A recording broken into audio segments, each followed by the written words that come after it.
باللہ من الشیطان اللعین الرجیم بسم اللہ الرحمن الرحیم وصلی اللہ علی محمد وآل بیتہ الطیبین الطاہرین المعصومین۔ بارگاہ ملکوتی امیر المومنین صلوات اللہ وسلام علیہ سے اپنے مومنین کی خدمت میں مقامات فاطمہ در مصادر اہل سنت قسط نمبر 6 کے ساتھ حاضر خدمت ہوں۔ گزشتہ گفتگو میں مصادر اہل سنت میں سے یہ ثابت کیا جا چکا ہے کہ ہر وہ فضیلت اور ہر وہ مقام جو جناب مریم کے لیے ثابت ہے وہ جناب فاطمہ الزہرا سلام اللہ علیہا کے لیے بدرجہ اتم ثابت ہے، جن میں سے جناب مریم کے لیے ایک مقام جسے قرآن نے بیان کیا ہے وہ مقام محدثہ ہے، یعنی ملائکہ نے جناب مریم کے ساتھ کلام کی ہے، جسے متعدد آیات کے ضمن میں اللہ سبحانہ وتعالی نے بیان کیا ہے۔ چند آیات کو بیان کرتا ہوں اپنے مومنین کی خدمت میں۔ ارشاد رب العزت ہے کہ وَإِذْ قَالَتِ الْمَلَائِكَةُ يَا مَرْيَمْ إِنَّ اللَّهَ اصْطَفَاكِ وَطَهَّرَكِ وَاصْطَفَاكِ عَلَى نِسَاءِ الْعَالَمِينَ۔ اور وہ وقت یاد کرو جب فرشتوں نے کہا اے مریم بے شک اللہ نے تمہیں برگزیدہ کیا اور تمہیں پاکیزہ بنایا ہے اور تمہیں دنیا کی تمام عورتوں کے اوپر برگزیدہ کیا ہے۔ یہ ایک مورد ہے۔ دوسرا مورد جس میں فرشتوں نے حضرت مریم کے ساتھ کلام کی، فرمان رب العزت ہے کہ فَأَرْسَلْنَا إِلَيْهَا روحنا فتمثل لها بشرا سویا، پس ہم نے ان کی طرف اپنا فرشتہ بھیجا، پس وہ ان کے سامنے مکمل انسان کی شکل میں ظاہر ہوا، یعنی جناب مریم کے سامنے مکمل انسان کی شکل میں ظاہر ہوا۔ قالت، تو مریم نے کہا انی اعوذ بالرحمن منک ان کنت تقیا، مریم نے کہا اگر تو پرہیزگار ہے تو میں تجھ سے رحمان کی پناہ مانگتی ہوں۔ قال، اس فرشتے نے کہا انما انا رسول ربک لأہب لک غلاما زکیا، میں تو بس آپ کے پروردگار کا پیغام رساں ہوں تاکہ آپ کو پاکیزہ بیٹا دوں۔ جناب مریم نے کہا، یہ مومنین اندازہ لگاتے جائیں کہ یہ ایک پورا ایک ڈائلاگ ہے، ایک محاورہ ہے جو کہ دونوں کے درمیان ہوا ہے، ایک حوار ہوا ہے حضرت مریم اور فرشتے کے درمیان۔ قالت، حضرت مریم نے کہا انا یکون لی غلام ولم یمسسنی بشر ولم اک بغیا، حضرت مریم نے کہا میرے ہاں بیٹا کیسے ہو سکتا ہے، مجھے کسی بشر نے چھوا تک نہیں ہے اور میں کوئی بد کردار بھی نہیں ہوں۔ تو ملائکہ کا ان مخدرات عصمت یا حضرت فاطمہ کے ساتھ ہم کلام ہونا اس اشکال کو جنم دیتا ہے، یعنی یہ فقط اگر قرآن کی حد سے ہم دیکھیں تو یہ اشکال سامنے آتا ہے کہ یہ ہستیاں نبی تو نہیں تھیں، پھر ملائکہ ان کے ساتھ کیسے ہم کلام ہوئے؟ ملائکہ فقط نبی کے ساتھ ہم کلام ہو سکتے ہیں، لہٰذا حضرت فاطمہ یا حضرت مریم کے ساتھ فرشتے کا گفتگو کرنا سوال کو جنم دیتا ہے کہ آیا ملائکہ کا حضرت مریم یا حضرت فاطمہ کے ساتھ کلام کرنا یہ اس عقیدے کو جنم دیتا ہے کہ کیا یہ ہستیاں نبی تھیں، یا خاص طور پر حضرت فاطمہ کے ساتھ کلام کرنا یہ ختم نبوت کے عقیدے کے خلاف ہے، کیونکہ پیغمبر اکرم صلی اللہ علیہ وآلہ وسلم کے بعد فرشتہ کسی کے اوپر کیسے نازل ہو سکتا ہے؟ تو اس سوال کے جواب کے لیے ایک مرتبہ پھر ہم قرآن کی طرف رجوع کرتے ہیں اور دیکھتے ہیں کہ اس کے بارے میں قرآن کیا کہتا ہے کہ کیا کسی غیر نبی کے اوپر فرشتہ نازل ہوا ہے یا نازل نہیں ہوا۔ سورہ ہود کی آیت نمبر 71 میں وارد ہوا ہے وَامْرَأَتُهُ قَائِمَةٌ فَضَحِكَتْ فَبَشَّرْنَاهَا بِإِسْحَاقَ وَمِن وَرَاءِ إِسْحَاقَ يَعْقُوبَ۔ ترجمہ یہ ہے کہ حضرت ابراہیم کی زوجہ سارہ کھڑی تھیں، پس وہ ہنس پڑیں تو ہم نے انہیں اسحاق کی اور اسحاق کے بعد یعقوب کی بشارت اور خوشخبری دی، یہ بات واضح ہے کہ خداوند عالم کی ذات نے جو ابراہیم کی زوجہ سارہ کو خوشخبری تھی، کوئی ڈائریکٹ خوشخبری نہیں تھی بلکہ فرشتوں کے ذریعے خوشخبری دی تھی۔ اس کے علاوہ سورہ قصص کی 7ویں آیت میں حضرت موسیٰ کی مادر گرامی کے بارے میں یہ آیت ہے کہ وَأَوْحَيْنَا إِلَىٰ أُمِّ مُوسَىٰ أَنْ أَرْضِعِيهِ، اور ہم نے مادر موسیٰ کی طرف وحی بھیجی کہ انہیں دودھ پلائیں۔ ان دو آیات اور ان سے ملتی جلتی دیگر ایسی ہی کئی آیات سے واضح ہو جاتا ہے کہ قرآن کی روح سے ملائکہ کا کسی کے ساتھ ہم کلام ہونا اور فرشتوں کا کسی کے ساتھ بات کرنا یہ اس بات کا لازمہ نہیں ہے کہ وہ ہستی نبی ہو، اور کیونکہ ممکن ہے کہ ایسی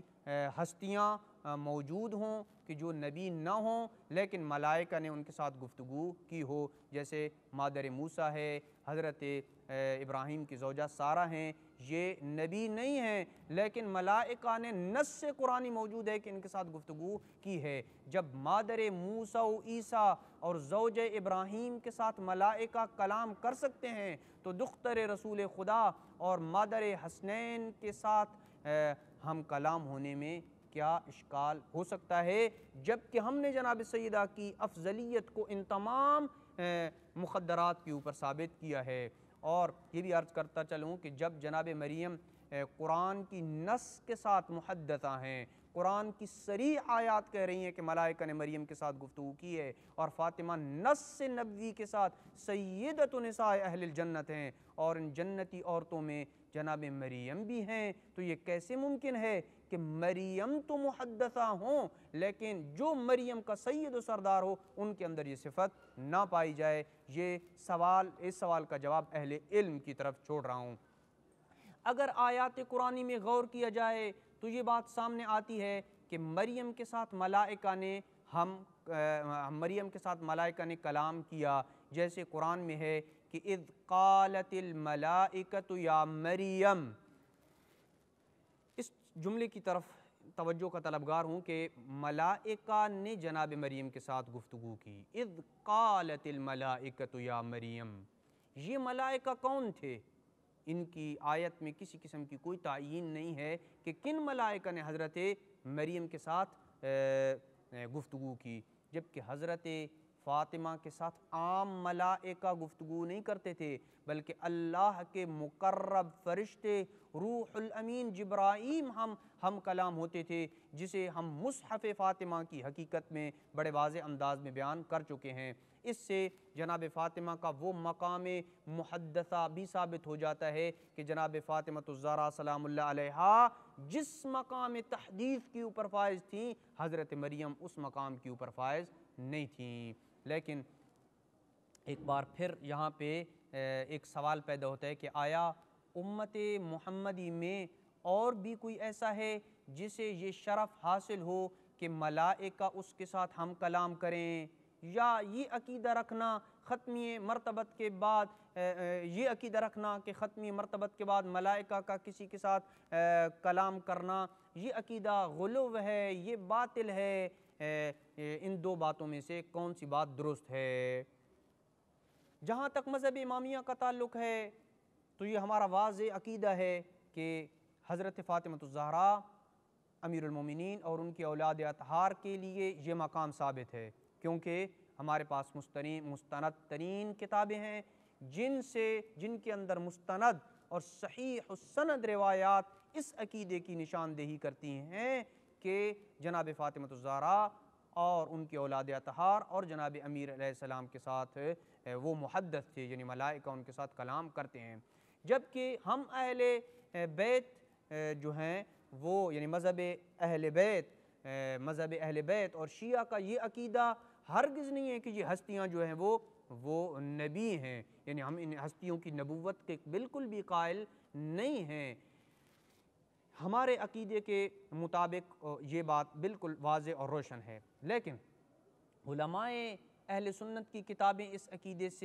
کے عقیدے کے متعلق کیا کہتی ہیں؟ اس امت میں کیا کوئی ایسا ہے کہ ملائکہ نے جس کے ساتھ کلام کیا ہو اس کے متعلق آئیے علماء اہل سنت کی کتابوں کا ایک اجمالی جائزہ لیتے ہیں کہ کیا کوئی ایسی ہستی ان کی کتابوں میں ان کے عقیدے کے مطابق ایسا ہے کہ جس کے ساتھ ملائکہ نے گفتگو کی ہو۔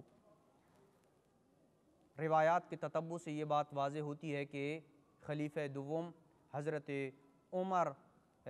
اس مقام پہ ان کے نزدیک فائز ہیں کہ ملائکہ نے ان کے ساتھ گفتگو کی ہے۔ روایت بخاری کی ہے، بخاری نے اپنی کتاب صحیح بخاری کی 3 جلد کے صفحہ نمبر 85 پہ یہ روایت درج کی ہے کہ پیغمبر اکرم صلی اللہ علیہ وآلہ وسلم نے فرمایا انہو کان فی مضی قبلکم من الامم محدثون، کہ آپ سے پہلے جتنی بھی امتیں گزری ہیں ان میں ایسے افراد ہیں کہ جن کے ساتھ ملائکہ ہم کلام ہوتے تھے اور ان کے ساتھ گفتگو کرتے تھے۔ وَإِن كَانَ فِي أُمَّتِي هَذِهِ مِنْهُمْ، اور اگر میری اس امت میں کوئی ایسا ہوتا جس کے ساتھ ملائکہ کلام کرتے فَإِنَّهُ عُمَرُ بْنُ الخطاب، تو وہ عمر ابن خطاب کے علاوہ کوئی اور نہ ہوتا۔ بس علماء اسلام اگر اپنی معتبر کتب سے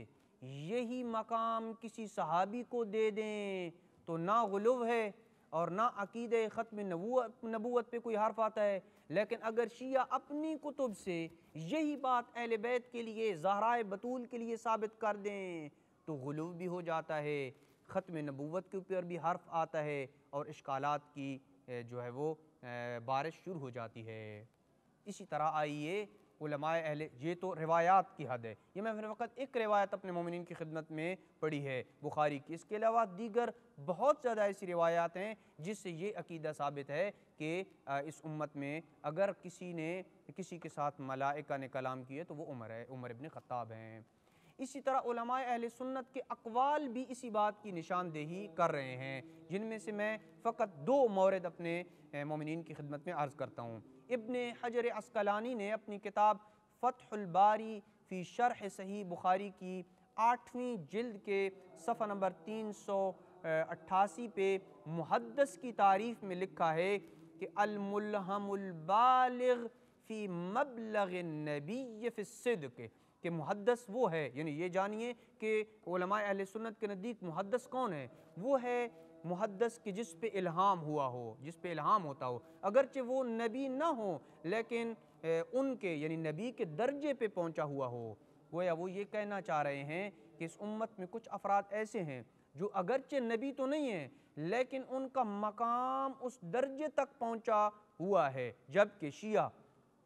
اہل بیت علیہ السلام کے لیے مقام تحدیث، مقام محدثہ کو ثابت کرتے ہیں، لیکن قطعاً یہ بات نہیں کہتے کہ وہ اہل بیت علیہ السلام نبی ہیں یا فاطمہ الزہرا سلام اللہ علیہا مقام نبوت کے اوپر فائز تھیں۔ لہٰذا ان کے نزدیک محدث وہ ہے کہ جو اگرچہ نبی نہیں ہے لیکن مرتبہ نبوت کے اوپر یعنی مرتبہ نبوت جتنا اس کا مرتبہ ہے، لیکن رسمی اور آفیشل طور پہ اگرچہ وہ نبی نہیں ہے کیونکہ ختم نبوت کے وہ قائل ہیں۔ اسی طریقے سے ابن تیمیہ نے اپنی کتاب الرسالۃ الصفدیہ کے صفحہ نمبر 254 میں یہی معنی ذکر کیا ہے، جہاں انہوں نے حضرت عمر کو خلیفہ دوم کو محدث ثابت کرنے کے بعد کہ ملائکہ نے حضرت عمر کے ساتھ گفتگو کی تھی، اس کو ثابت کرنے کے بعد ایک انتہائی خطرناک کلام کو وہ لکھتے ہیں کہ لیس، یہ میری گفتگو نہیں ہے بلکہ ابن تیمیہ کی گفتگو ہے، لیس فی اولیاء هذه الامہ من یأخذ عن اللہ سبحانہ شیئا بلا واسطة النبی افضل من عمر۔ اس امت کے اولیاء میں اللہ سے نبی کے واسطے اور وسیلے کے بغیر علم وغیرہ لینے میں حضرت عمر سے کوئی افضل نہیں ہے، یعنی حضرت عمر اپنے علوم کو لینے میں نبی کے واسطے کے بغیر بھی ڈائریکٹ اللہ سے علم لیتے ہیں۔ پس جب خود آپ کی معتبر کتب میں ایک چیز کسی امتی کے لیے ثابت ہے اور ہم اگر وہی اپنی کتب سے اہل بیت کے لیے بطول عذرا کے لیے ثابت کر لیں تو اس عقیدے کے اوپر اشکال عقل کے خلاف نظر آتا ہے اور فیصلہ صاحبان عقل و انصاف کے ہاتھ میں ہے۔ وصلی اللہ علی محمد وآل بیتہ الطیبین الطاہرین المعصومین۔